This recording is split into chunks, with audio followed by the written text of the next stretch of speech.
Hi everyone, some gamer dude here.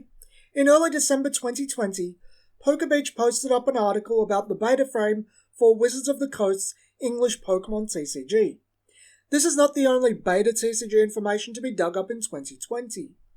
What seems to be Pokemon's Japanese beta frame was dug up as well by the Helix Chamber, and I might talk about that some other day.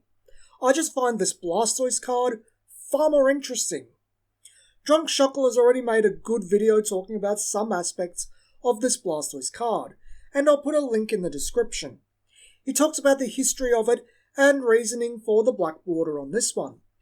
The second version of the card with the yellow border is probably from a sheet that was entirely Pokemon cards, meaning there could have been a fair few of this Blastoise or more prototype cards on the sheet.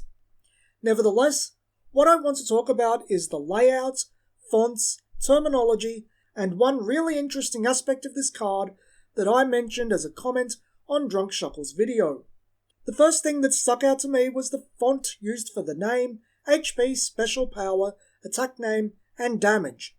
It's the same font used for Gotta Catch 'em All on the original English Pokemon boxes.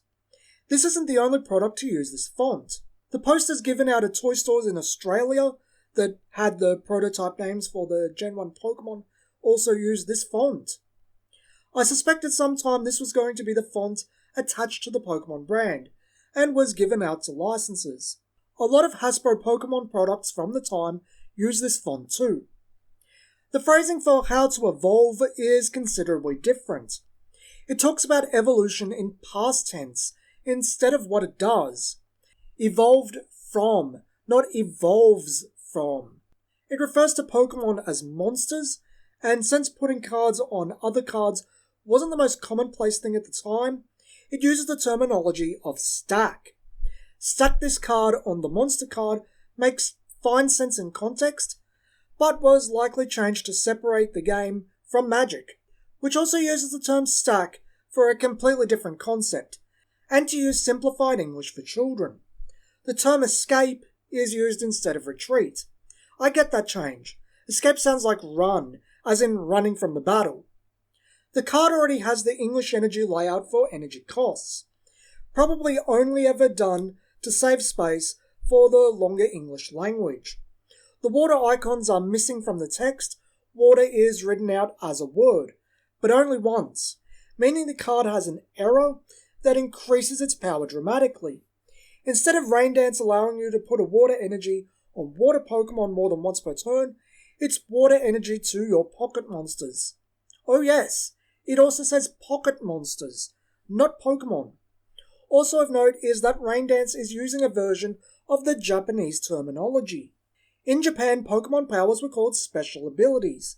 Here, they're called special powers, something of a halfway point between the Japanese original and what English would localize the concept as. The layout of the card is different from Japanese and finalized English. The flavor stat box, the gold box below the image that lists weight and height, is not there at all. It's part of the Pokédex flavor box instead, and the stats are all wrong. I think it's what makes this card look really weird. It looks like it's missing parts, and as a consequence of that, it looks bootleg, it looks fake.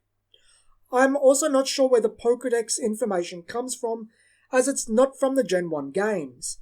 It's written in a completely different style too, sounding like a textbook.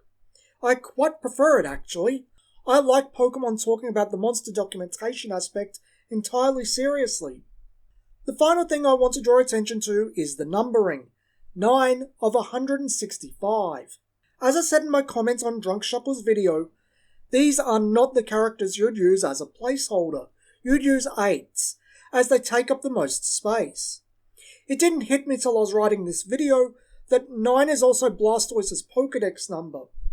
I thought due to the art used, the promotional art, not the base set art, both by Ken Sugimori, the set might have used both versions.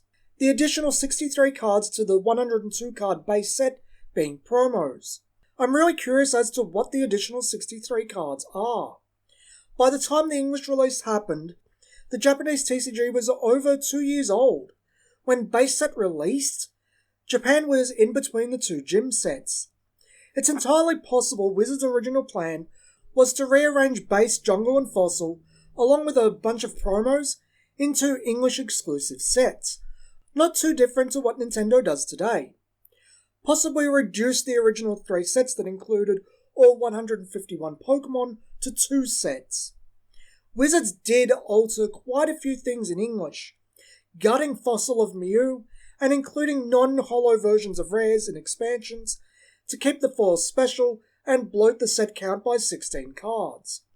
Jungle and Fossil being sub-50 card expansions in Japanese, and including a foil in each pack.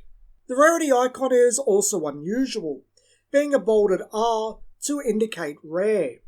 If I recall correctly, Wizards of the Coast originally used the rare star with an H after it in the rulebook checklists to indicate rare holo.